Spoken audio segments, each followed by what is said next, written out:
She was just a quiet janitor, invisible to everyone around her, until one moment changed everything. What she did left the entire school frozen in disbelief. Watch till the end. You won't believe how it all unfolds. If you enjoy powerful stories like this, make sure to like the video, subscribe to the channel, and tell us where you're watching from in the comments. The morning bell echoed through the halls of Jefferson High, signaling the start of another school day. Students poured into classrooms, their voices rising in a chaotic buzz that filled the building. In Mr. Carter's advanced placement calculus class, the atmosphere was already settling into the usual routine of scribbling pens, open notebooks, and the sharp tone of the teacher's voice. No one noticed the quiet woman who pushed her mop across the polished floor just outside the door. Ruth Jenkins, the school's elderly janitor, moved silently, her worn sneakers gliding over the tiles with practiced ease. Every day was the same for Ruth. She arrived early, cleaned the messes left behind by others, and left late, unnoticed and forgotten by nearly everyone. Inside the classroom, Mr. Carter adjusted his tie and surveyed his students with a smug smile.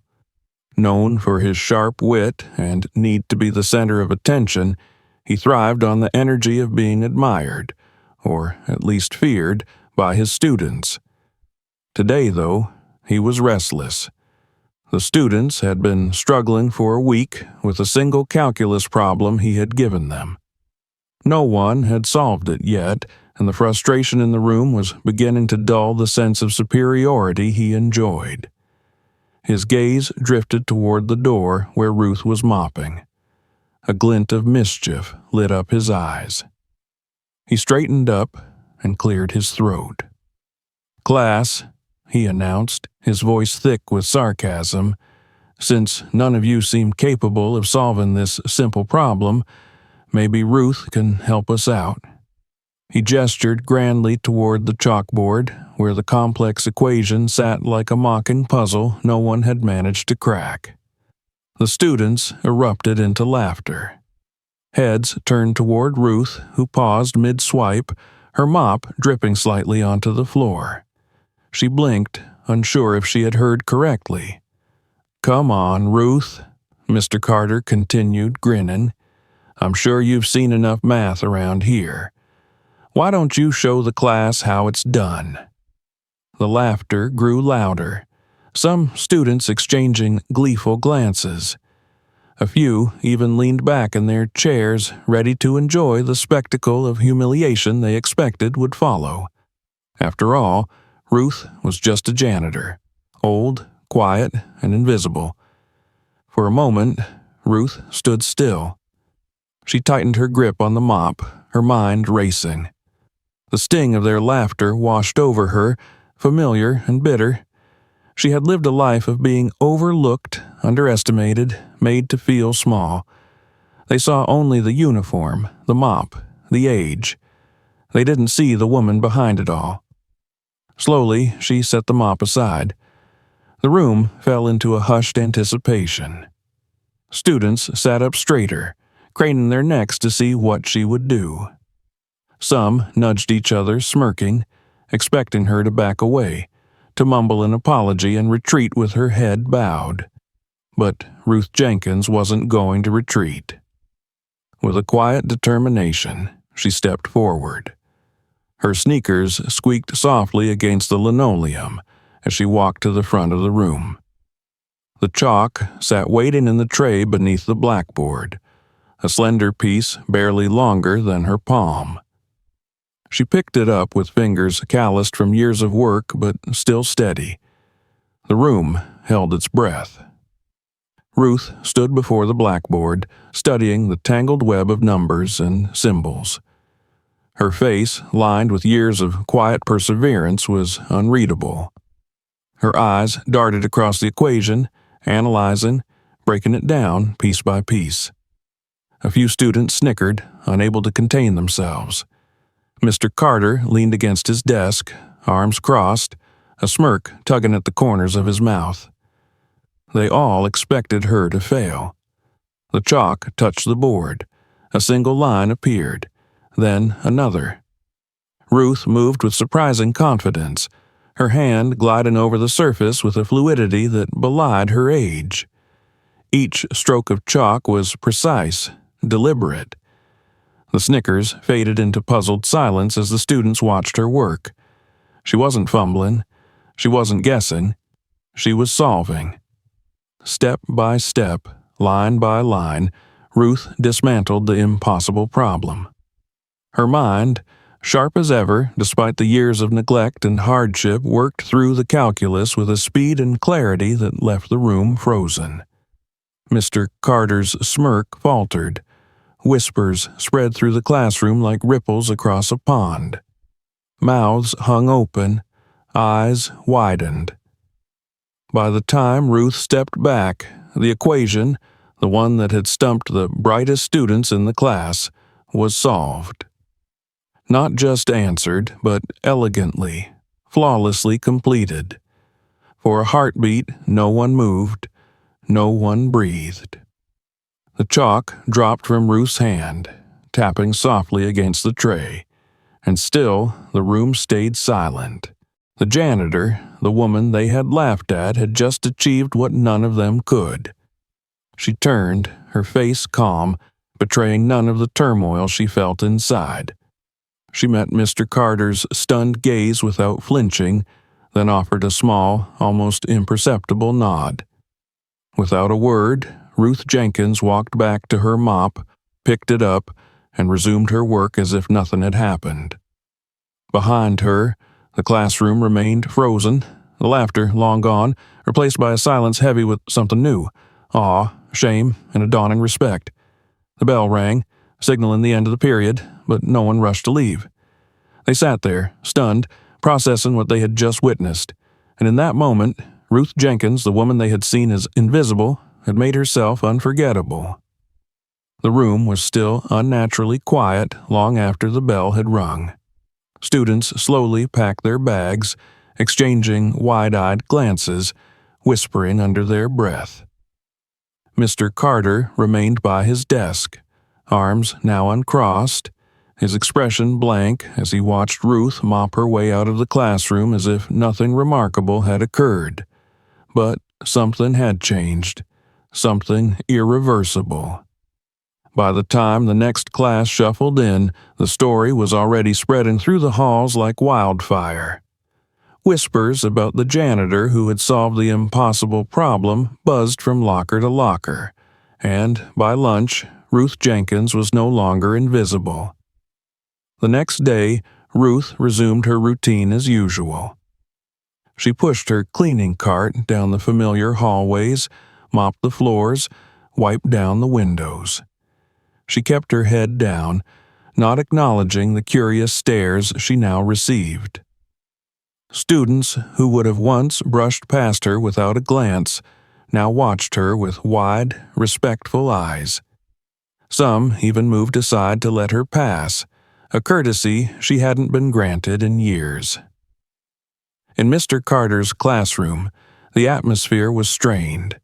Students whispered and shifted in their seats, casting furtive looks toward the door as if half expecting Ruth to appear again. Mr. Carter himself seemed subdued, his usual air of superiority dampened.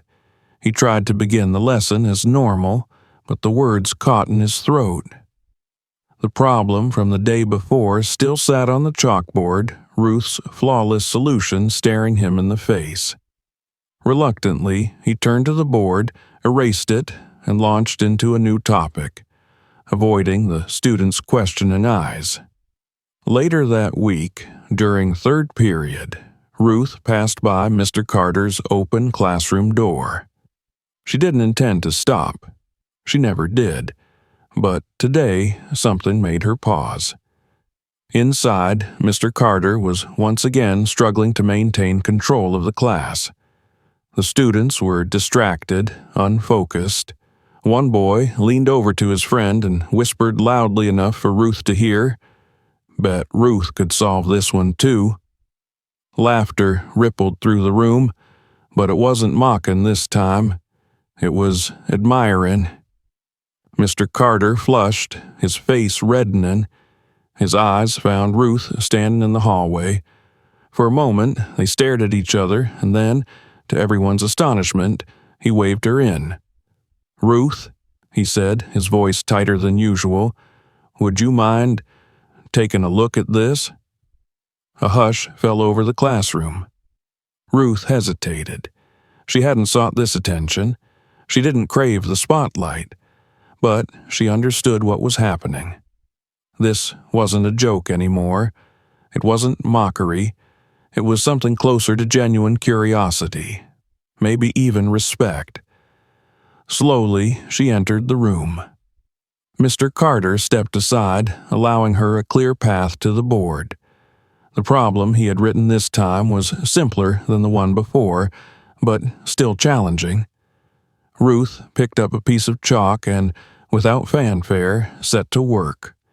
Her movements were precise and confident.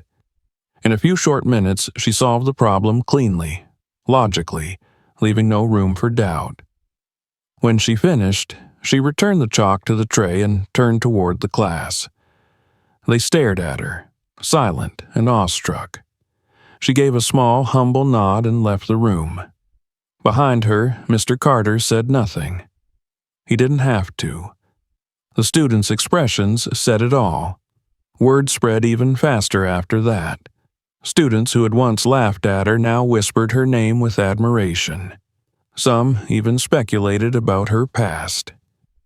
"Maybe she was a math professor," someone said. "Maybe she used to work for NASA," another suggested. Ruth ignored the rumors. She had no intention of correcting or feeding into them. She simply continued doing her job, quietly and steadily, as she always had. But she couldn't ignore the subtle changes around her. Students began holding doors open for her. Teachers greeted her in the halls. Even Mr. Carter, who once treated her like a part of the furniture, now nodded respectfully when he passed her. One afternoon, as Ruth was cleaning the staff lounge, she overheard a group of teachers talking about her. "Did you hear about Ruth?" one of them said, setting down her coffee cup. "Apparently, she solved Carter's impossible problem in front of the whole class. I heard she used to study at some top university," another replied. "Brilliant mind, they say. Shame she's just a janitor." Ruth smiled faintly to herself as she wiped down the counters. It wasn't shameful to her. She had made peace with the path her life had taken a long time ago. That evening, Mr. Carter found her in the hallway. "Ruth," he said, clearing his throat awkwardly, "I just wanted to thank you for helping out in class." Ruth turned to face him. She could see the discomfort in his posture, the way he shifted from foot to foot. She knew this wasn't easy for him. "You're welcome, Mr. Carter," she said simply. He hesitated, then added, "You're very talented. I didn't realize before." Ruth gave him a small smile, her eyes kind. "Most people don't." He nodded, shamefaced, and left her to her work. For Ruth, that moment mattered. It wasn't about pride or vindication. It was about something far deeper. The quiet dignity of being seen, finally, for who she truly was. She didn't need to solve any more problems to prove her worth. She had already done enough. The school was beginning to see her, and for Ruth Jenkins, that was more than enough. Days turned into a week, and the story of Ruth Jenkins continued to ripple through Jefferson High. What had started as a moment of mockery had transformed into a movement of quiet respect. Students who once brushed past Ruth without a glance now offered hesitant smiles or a polite nod as she made her way through the halls. Even the teachers, who had rarely spoken to her beyond an occasional request to clean up a spill or empty a trash can, now regarded her with something that resembled admiration. Ruth noticed the change, but she didn't acknowledge it openly. She kept her head down, doing her work the same way she always had, as if nothing had changed. but it had. It was Mr. Carter who struggled the most with the shift. Once smug and untouchable in his authority, he now found himself second-guessing his words and actions. He replayed that moment in his classroom over and over again. The way Ruth had calmly taken the chalk, the way she had dismantled the problem with such effortless precision. One afternoon, as Ruth was buffing the floors outside the faculty lounge, Mr. Carter approached her. He lingered awkwardly, clearing his throat before speaking. "Ruth," he said, his voice subdued, "I owe you an apology." She looked up, her expression unreadable. "I didn't know," he continued. "I didn't realize who you were, what you could do." Ruth straightened up, setting the buffer aside. She wiped her hands on her apron and regarded him quietly for a moment. "You didn't need to know," she said simply.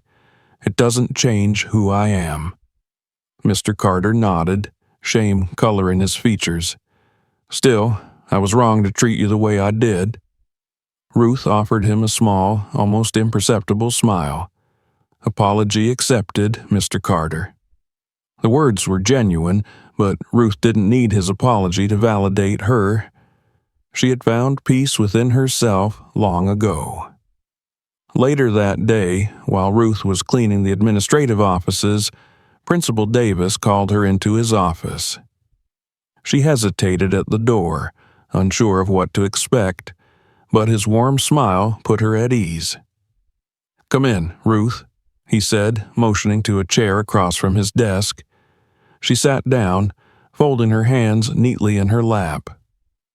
"I've been hearing a lot about you lately," he began. "Students, teachers, even some parents.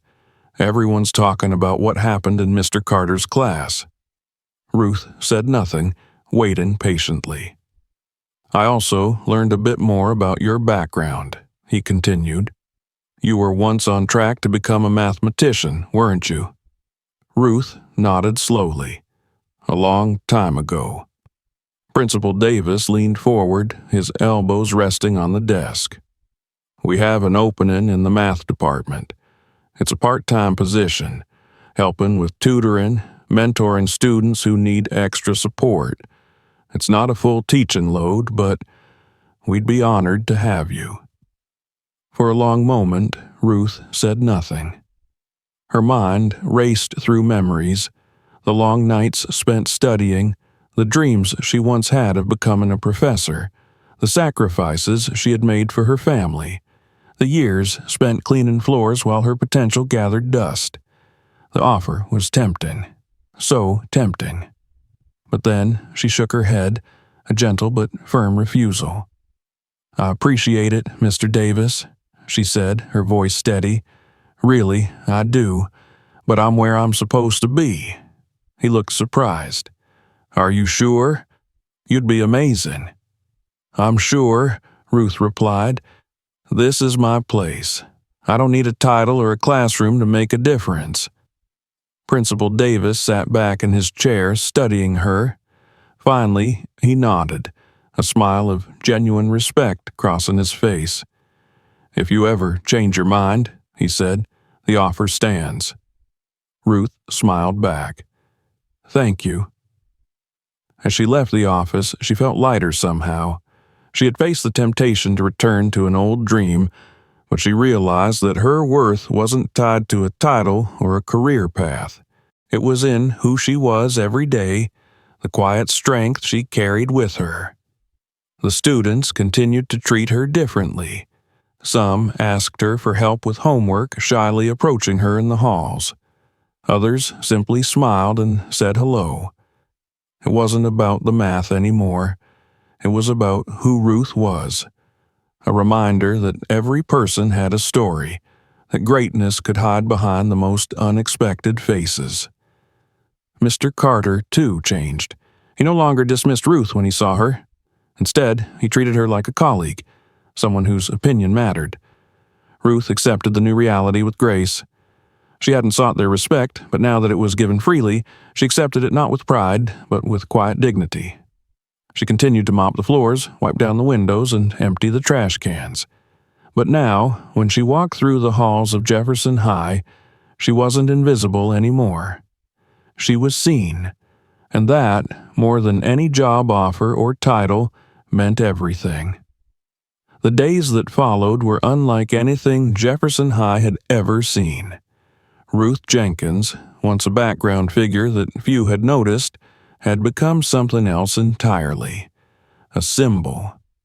It wasn't just her ability to solve a complex calculus problem that had transformed her in the eyes of the students and teachers. It was the quiet way she carried herself afterward, without arrogance, without seeking attention, simply continuing her work as if she had done nothing extraordinary. The students, who once saw Ruth as invisible, now glanced at her with open respect. They whispered stories about her past, how she had once been a promising mathematician, how life's hardships had forced her onto a different path. Some of them even exaggerated the tales, claiming she had turned down offers from prestigious universities just to live a humble life. Ruth smiled to herself when she overheard these stories. She didn't bother correcting them. Let them believe what they wanted. What mattered to her was the change she saw in their behavior. Hallways that had once been filled with indifferent stares were now full of subtle nods and polite greetings. Students held doors open for her, moved aside when she passed with her cleaning cart, and even offered shy smiles. A few bold ones even asked her casual questions about math, hoping to learn something from her in passing. It was different now, tangibly different. Even the teachers adjusted their attitudes. Some, who had barely acknowledged her presence before now, stopped to chat in the halls, treating her as an equal, a colleague rather than a service worker meant to fade into the background. Ruth accepted their conversations with quiet grace, though she remained wary. She hadn't forgotten how quickly people's perceptions could shift, not out of true understanding, but out of fascination with a story. She didn't need their admiration, but she welcomed the new sense of dignity she was afforded. Mr. Carter had perhaps changed the most. The transformation in him was almost startling. Once known for his sarcasm and self-importance, he now carried himself with a more measured humility. In his classroom, he made a point of encouraging students who struggled, offering guidance instead of ridicule. Ruth sometimes passed by and caught him looking toward the hallway as if expecting, or hoping, she might walk by again. She didn't hold any bitterness toward him. Life had taught her that holding on to anger only weighed you down. Mr. Carter had learned something valuable, and for Ruth, that was enough. The energy of the school began to shift subtly. It wasn't just about how they treated Ruth, it was about how they treated everyone. Custodial staff were no longer ignored. Students became more polite to lunch workers and security guards.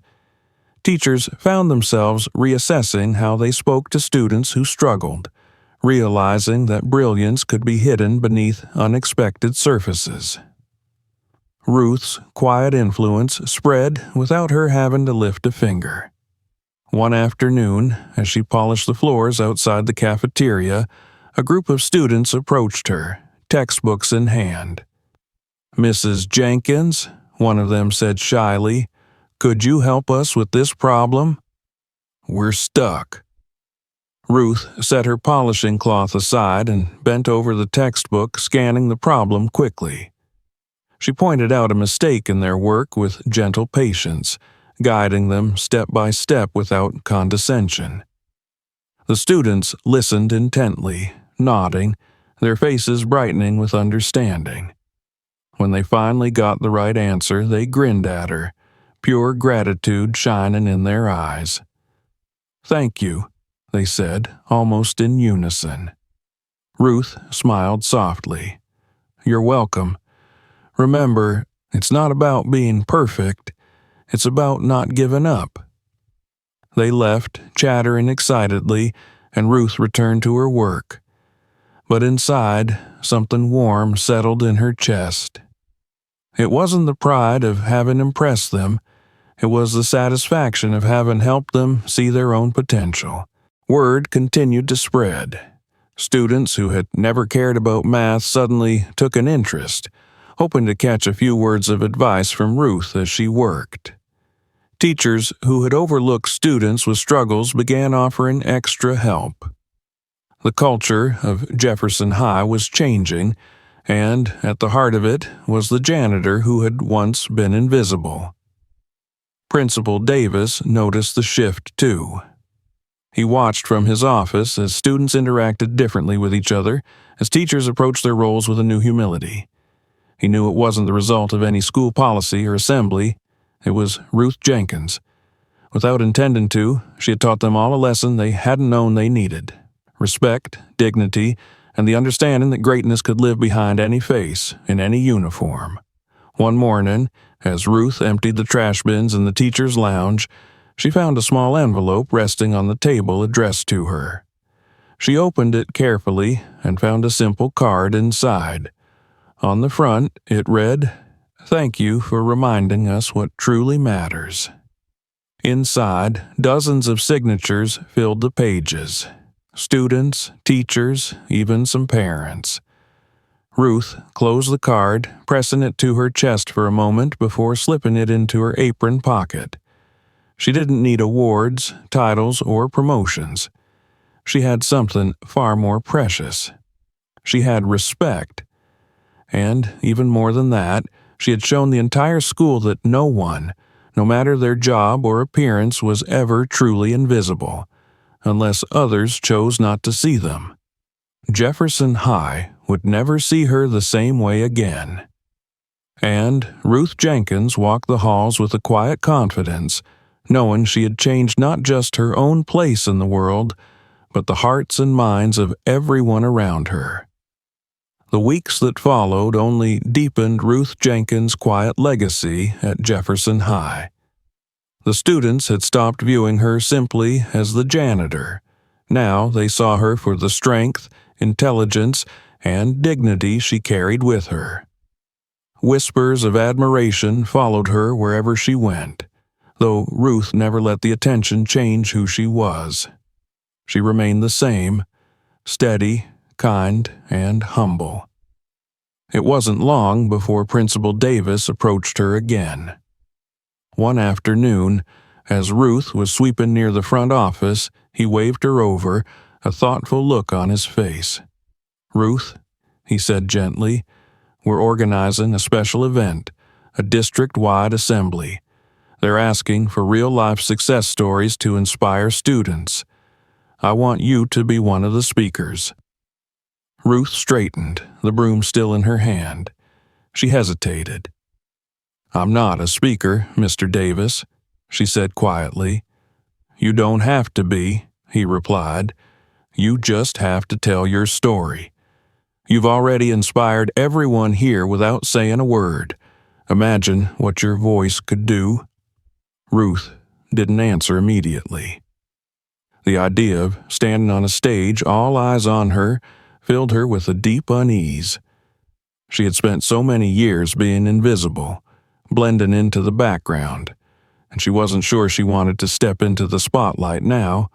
But then she remembered the students, the way their eyes had changed when they looked at her, the way they had started treating others differently. Maybe her story could help even more people. She took a deep breath and nodded. "I'll do it." The day of the event came quickly. Ruth stood backstage, hands folded in front of her, waiting for her turn to step into the auditorium packed with students, teachers, and community leaders from across the district. Her heart pounded in her chest, but she kept her breathing steady. Principal Davis gave her an encouraging nod from the wings. The announcer called her name. Ruth stepped onto the stage. The lights were bright, almost blinding. For a moment, she couldn't see the audience, only a sea of blurred faces. She walked to the podium, her sneakers making the faintest sound on the polished wood floor. She adjusted the microphone with a steady hand, and then she spoke. "I'm not a genius," she began, her voice calm but firm. "I'm not here to impress you with titles or achievements. I'm here because sometimes the greatest lessons in life come from the paths we don't expect to walk." The room grew still, the weight of her words settling over the audience. "I once dreamed of being a mathematician," Ruth continued. "I loved numbers, problems, challenges, but life had different plans for me. Family, hardships, and choices led me to a different path. I became a janitor." She paused, letting the words sink in. "For a long time, I thought that meant I had failed, that because I wasn't what I had set out to be, I had somehow lost my worth." She looked out over the audience, her eyes clear and steady. "But I was wrong. You see, your value isn't tied to the job you hold or the recognition you receive. It's not about applause or titles or what the world expects of you. It's about who you are when no one is watching. It's about finding peace with where you are, even if it's not where you thought you'd be." Ruth's voice softened. "Sometimes success isn't about reaching the top. Sometimes it's about lifting others as you go, about standing tall in your own truth, even when the world overlooks you." She could see students leaning forward in their seats now, hanging on her every word. Respect isn't something you demand. It's something you earn, not through loud speeches or grand gestures, but through quiet strength, through resilience, through kindness. She smiled gently. "I was once invisible.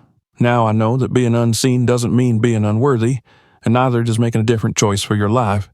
Ruth stepped back from the microphone. The auditorium was silent. No cheers, no clapping, just deep, profound silence. And in that silence, Ruth knew they had heard her, truly heard her. She nodded once, and then turned and walked off the stage with the same calm grace she had walked into the classroom weeks ago. Backstage, Principal Davis met her with a smile full of pride. "You did more than inspire them," he said. "You changed them." Ruth shook her head softly. "I just told them the truth." As she left the auditorium that day, Ruth felt no need for applause or praise. She had carried her message into the light, not for fame, but because she knew there were students sitting in that room who needed to hear it. Students who felt invisible. Students who doubted their worth. And maybe, just maybe, they would carry her words with them, the way Jefferson High had carried the quiet lesson she had taught them all. In the weeks and months that followed, Ruth Jenkins' name became a quiet symbol at Jefferson High.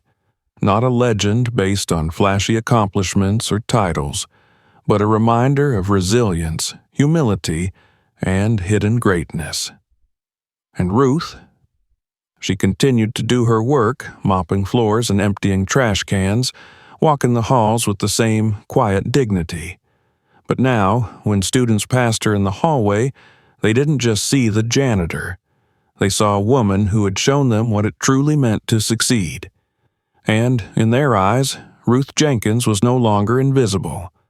She had become unforgettable. Sometimes true strength is hidden where no one thinks to look. Remember, everyone has a story worth hearing. If this story touched you, don't forget to like the video, subscribe to the channel, and share your thoughts in the comments. We love hearing where you're watching from.